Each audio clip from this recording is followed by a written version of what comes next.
There are two types of events that you can install within your coaching business to be able to cultivate better community, get more clients, and ultimately take your business to the next level. Today, we're going to talk about what those two types of events are. And we're also going to talk about the pros and cons of each type and which one is right for you. All right, let's go ahead and dive on into it. First one's first, we got fulfillment events. All right, now a fulfillment event is, there's a few different styles of these, right? So like one thing that may come to mind is going to be like a conference. Another thing that would come to mind would be, similar to a conference, but usually on the online format, which I'm not a huge fan of, but that's like the summits, okay? Summits, and I'll say conference would be in person, and summits would be virtual, usually. That's going to be when you have a lot of different speakers and they're all speaking on some sort of a common subject and they're all providing different spins of value, right? Conferences, similar, right? Everyone's at, maybe a men's fitness conference or maybe a marriage conference. So there's going to be a bunch of different speakers. Really, that's one of the through lines of fulfillment events. Usually there are multiple speakers. Also, another type of event, though, is going to be masterminds or meetups. Masterminds, I guess we'll say meetups. I don't like using meetups because those usually imply free. Usually fulfillment events, though, are things that you've already charged for, and someone is going to the event. Once again, usually it's an in-person. Summits are kind of an exception here, but usually they're going to it in person. They've paid usually hundreds of dollars, if not thousands of dollars, for access to come to this event. And really, people are coming to it with, there's no intention on upselling them. It's just like, hey, you paid plenty of money to be here, and we're going to deliver everything we have for you here. There is no end game. Ideally, at most, if you're going to be presented another offer, the offer is to get your ticket for the next, the next conference we'll be hosting. Maybe you're doing like a yearly conference, right? The other option, though, is the masterminds are a little bit different. Usually, masterminds will meet up on like a quarterly basis. Sometimes they can be yearly. Sometimes they could be, semi-annual, etc. Pros and cons of fulfillment events. Fulfillment events, the pro in it is that it's simple.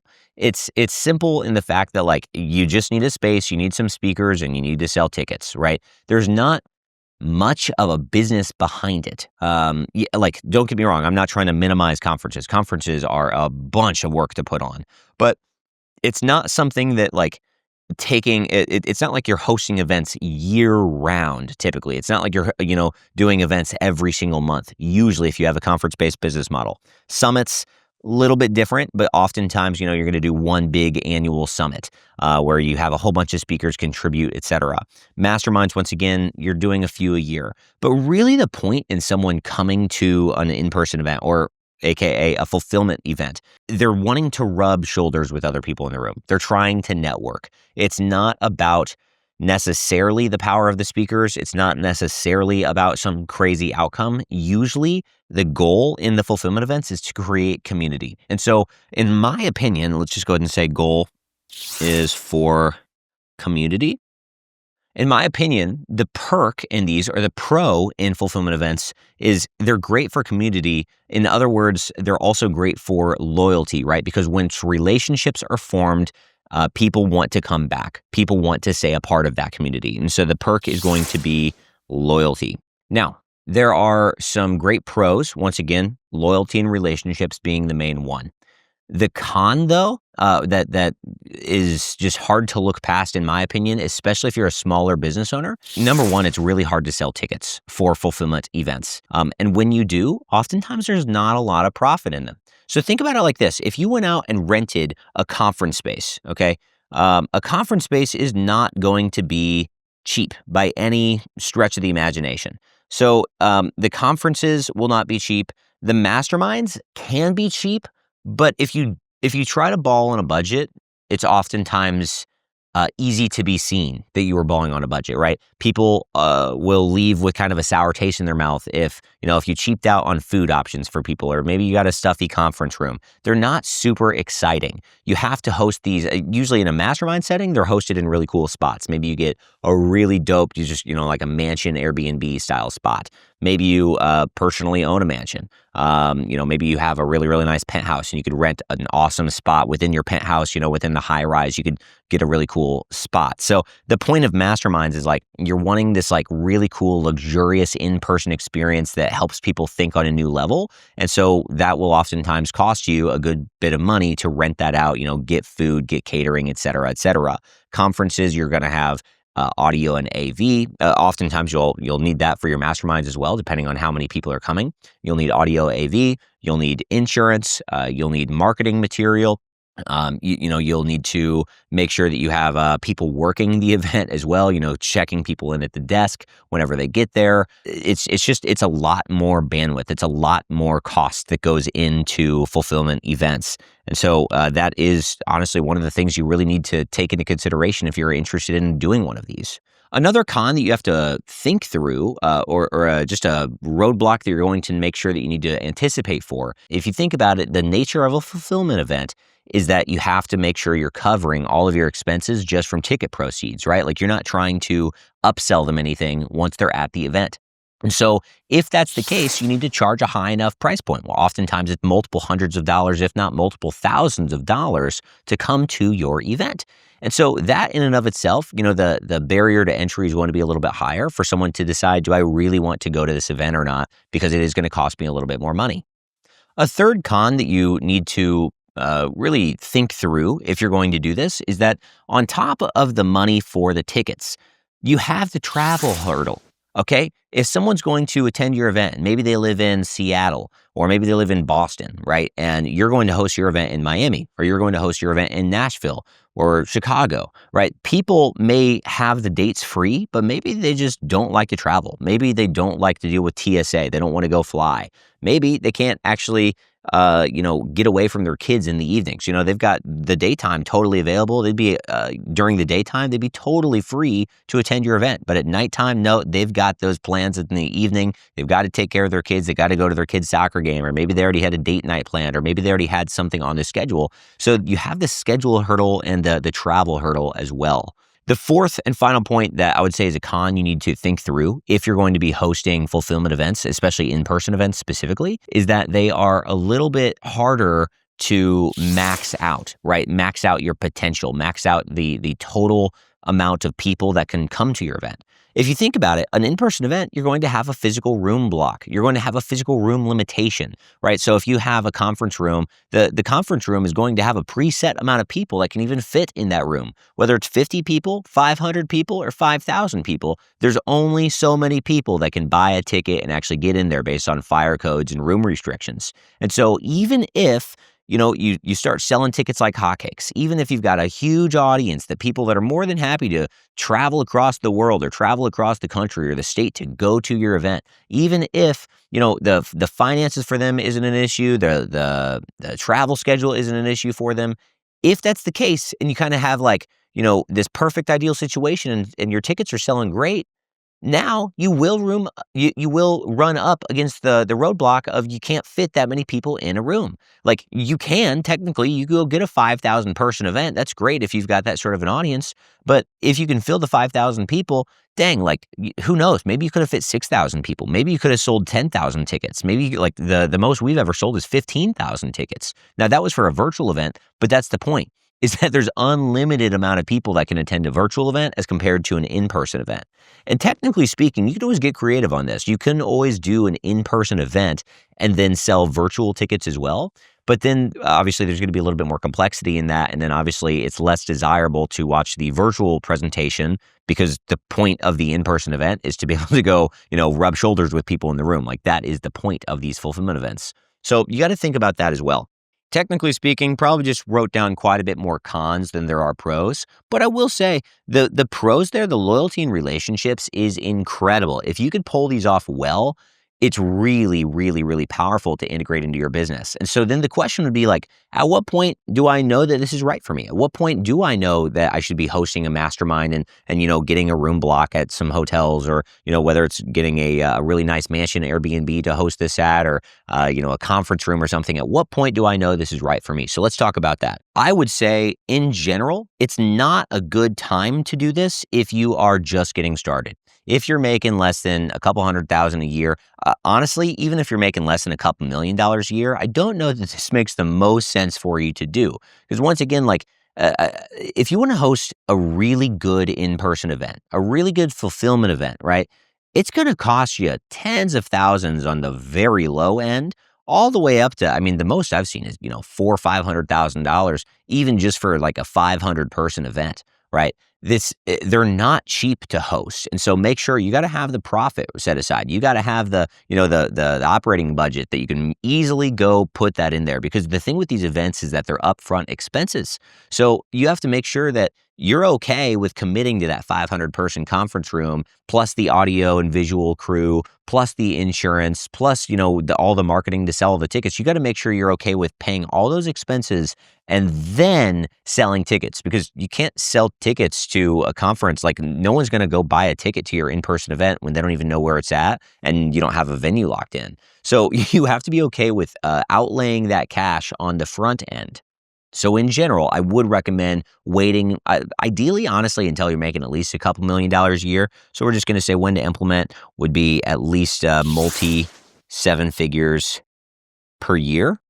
Now, technically speaking, you can absolutely host these on a much smaller scale. You could, technically speaking, go, ball in a budget, maybe for 15 grand. You can get yourself a pretty nice Airbnb for a weekend. You can get some nice catering, and, you can have a solid experience. But for 15 grand to go do that, you're probably not going to be able to fit a ton of people in that Airbnb, especially if you want them to stay there with you. And so also you got to keep in mind, if you're trying to ball on a budget, that means you probably don't have a huge audience. And so if you don't have a ton of people in your warm audience, you got to think about who's buying these tickets.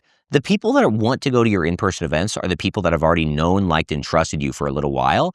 And they understand that, hey, if they like you and they've liked you for quite a while, like attracts like. And so you probably have plenty of other people just like them that they would love to meet. That, or they kind of think of you as a celebrity and they really want to get closer with you. But once again, point is, people are happy to travel for you if they know, like, and trust you really, really well. So you really kind of want to have a good audience in place and a lot of momentum with your overall reach. And lastly, on top of having a, maybe multiple 7-figure business, on top of having some existing audience momentum, maybe it's a sub-bullet of the last one of the audience momentum, but ideally you have a good group of clients already that you simply don't want to lose. Okay, if we got to keep in mind, if the point of these fulfillment events is to create better relationships with them and gain customer loyalty and retention, well, you need the customers in the first place. You already need customers to be working with you to some degree in order for it to be worth your time and worth your money to go spend on an event, so that way you can actually go create kind of that higher level customer experience. And so when to implement that third point is going to be something along the lines of having, I'd say 50 to 100 clients at least on the low end. And as a sub-bullet of the 50 to 100 plus clients on the low end is that you might find that, especially if you're selling a coaching offer that's kind of like a one and done, maybe someone buys 6 months of access, or maybe someone buys 12 months of access. If there's not a reason for them to stay in the community, like if they've already acquired the skill that you help them with, or accomplished the end goal or the desired result that you help them with, there's really no reason for them to stay with you in the first place. And so creating, some sort of maybe a mastermind level program could be a great fit for you to ascend them into another offer. And then obviously as a part of that offer, they do get the continued meetups where they feel like there is a new value add. There is a new reason to stay around as a client. Now, let's move on to the second type of an event. Second type of an event is what I would call a conversion event. A conversion event can, technically speaking, be hosted both in person or online. It doesn't really matter either way you do this. So oftentimes these events, they might not be considered conferences, right? But oftentimes I would say other words for them or other names for them outside of simply events. You might call them bootcamps, workshops, or potentially even challenges. Now, the main thing that makes a conversion event different than a fulfillment event is that the point is not necessarily about networking. And the point is for you to not necessarily make your money up front. The point is that you make all of your profit by the end of the event, right? So you're going to ideally convert your, maybe they're free attendees and you're converting them into a paid offer by the end of it. Or maybe they bought a ticket still, and maybe it's a little bit of a lower price ticket, but the point is that from the people that are there, the customers that are attending your event, you're going to ascend them into maybe a higher, more intimate level of working with you. So really the goal is either client acquisition or customer ascension. Now, the perk in this or the pro in this, if you do it well, man, do you get some awesome paydays. Okay, you're going to make more profit, you're going to get more clients, and you're going to be able to build your business faster. Now, as for the cons, it kind of depends on what type of conversion event you want to host, right? So for example, if you're going to be doing an in-person event, you're still going to have all the same cons of the in-person event that we already talked about in the fulfillment style, right? So it's going to be higher cost for you to host, which means that even if you do sell a bunch of products or a bunch of clients into the back end, you're still going to have less profit because of how much upfront invested capital you had to put into it. You're still going to be harder to sell those tickets. It's still going to be harder for people to actually attend those events. You're still going to have the room capacity, right? So all of those cons still apply if you do an in-person event. So that's just kind of universal. Now, as far as if you maybe want to do a virtual event, there are a couple cons there, fully transparent. So number one, at the end of the day, an in-person event is going to be more powerful of an experience than a virtual. We don't need to try to say that a virtual experience, sitting on Zoom for a couple days, I don't think anyone is here trying to argue that those are more powerful and a better experience overall for relationship building than in person. So that's not going to be as applicable. Another situationally based con would be in the way that you host your event, whether it's going to be free versus paid, right? So if it's a free event or a free challenge or a free boot camp, man, your show rate's gonna be atrocious. If I'm just being honest, we have enough data. We always say, we don't care to be right. We just want to make money and get results. What that means, we're happy to check our ego at the door every single day. And we have done so many of these that we've just seen this, you're usually going to be about a 10 to 20% show rate. So if 100 people sign up, they raise their hand and they say, sign me up, I'd like to attend your next free event. Good luck. You're going to get about 10 to 20 of those 100 people to actually show up, which is really, it's just wasted marketing spend on your part. It's wasted bandwidth on your part. And it's just a lot of wasted opportunity getting left on the good old table. Now, one of the other cons that you want to think through, or at least take into consideration, is that you're going to have a pressure to perform. If you're doing a fulfillment event, you just get to go have fun, right? After someone buys a ticket, after someone says, they sign up and they say, cool, I'm coming, you just have to focus on making sure it's a great experience and everyone loves it. As compared to when you're hosting a conversion style event, you have this pressure that it needs to convert. Oftentimes, these events, you don't really make hardly any money. Sometimes, actually, I would say more often than not, you're technically losing money on the front end. So you might pay maybe $100 in ad spend to get someone to buy maybe a $30 ticket or a $7 ticket or something. And if that's the case, you're upside down. You're spending more money in ad dollars than you're making in the ticket cost, that's super normal. But then let's say that you spend, tens of thousands, if not hundreds of thousands, or maybe a couple $1,000,000, depending on what your budget is. And you go spend that on ads to go get a bunch of ticket sales because your goal, once again, we're going to get a bunch of people to convert and they're going to ascend into some higher level program that we have. If you go live and you go do your pitch and people don't buy, you might be out a lot of money depending on how much you had to spend to get people there. So let's go ahead and talk about when to implement or when is the right time to deploy conversion events into your business. I would say for starters, it's going to be a great opportunity to host a conversion event once you have your messaging remotely dialed in. Okay, so if you know that you have some general unique selling proposition or some general messaging that is really attracting a lot of people and they clearly want to learn a little bit more about what you're up to, you've got some good interest in what you're up to, that would be an awesome indicator that it might be time. If you hosted maybe especially a virtual online event, you might have a lot of people say, hey, sign me up. I want to learn a little bit more about this before I take the plunge to work with you. Another thing that you want to take into consideration is that you need to have a back-end offer ready to go.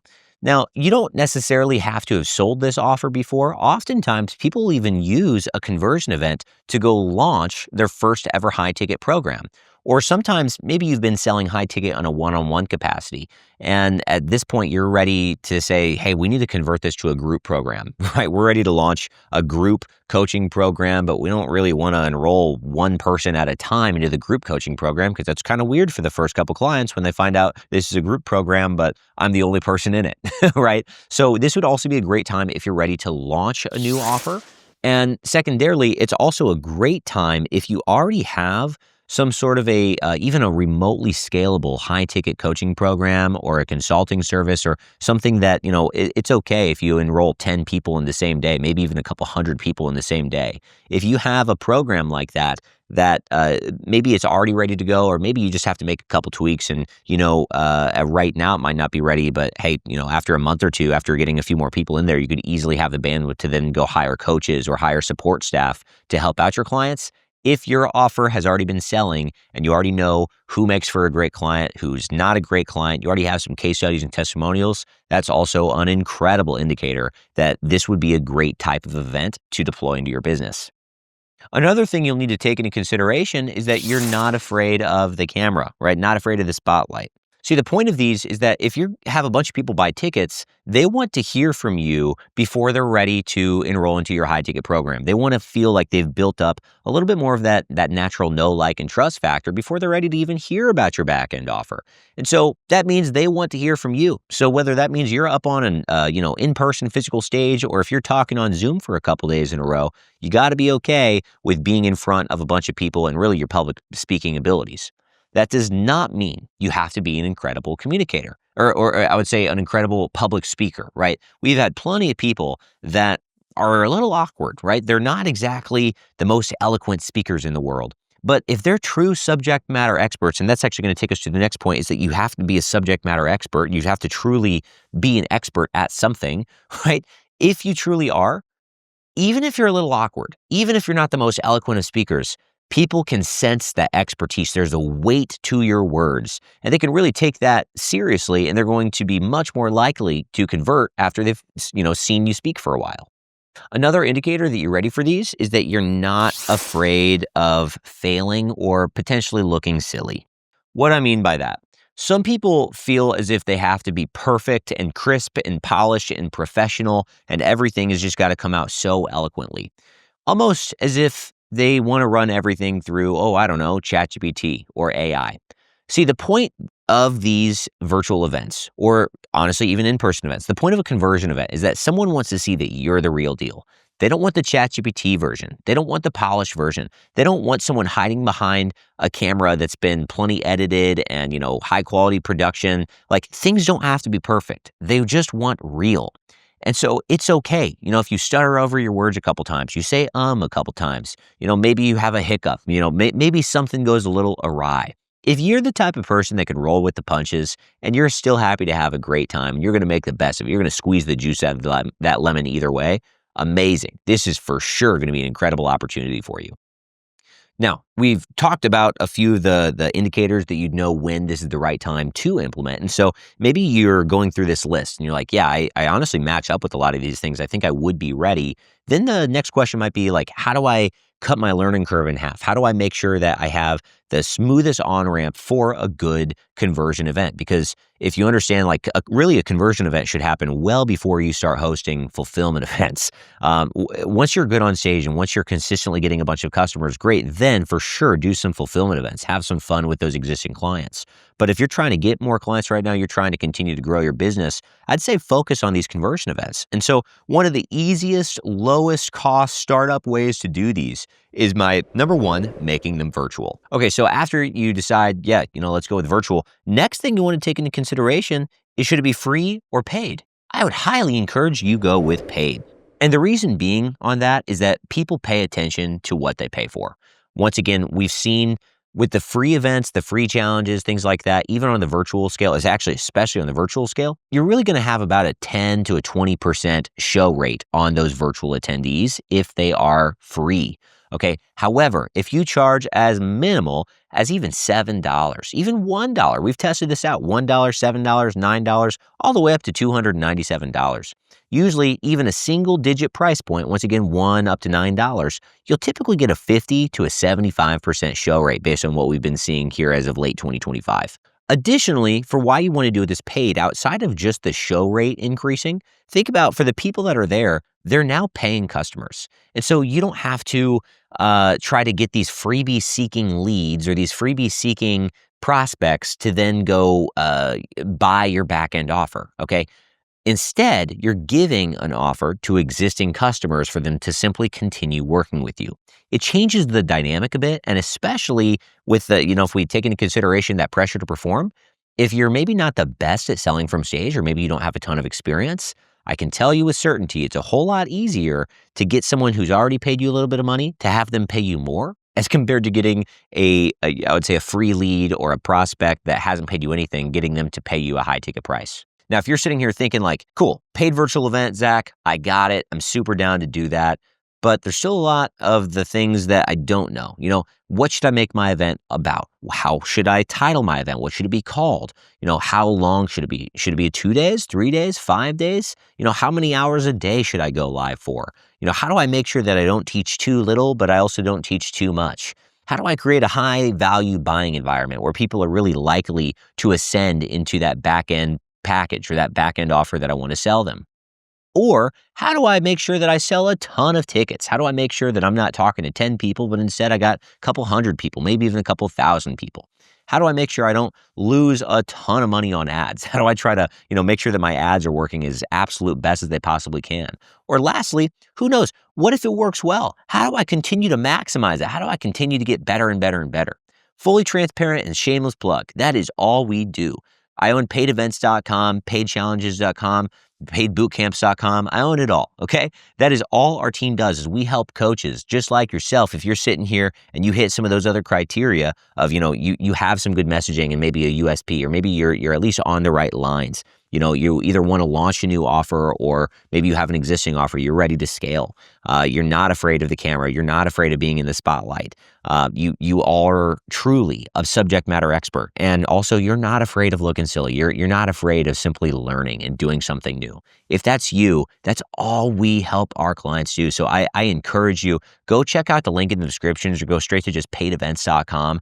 Book a call with us. We'd love to talk with you a little bit more about, number one, what would it look like to install an event like this into your business, not just for a one and done situation, but how do you go create a signature event and turn this into a repeatable customer acquisition system or client acquisition system that you could use to get new clients time after time after time. Most of our clients, we always say, repeat successful actions. Once you've hosted one of these events well, go repeat it month over month, quarter over quarter, and they can continue to compound. You're going to get better as a presenter. You're going to get better with your ads. You're going to get better at filling this thing up. You're going to get more and more testimonials and more case studies. It truly is a ripple effect, just a compounding effect of the growth that it can have on your business.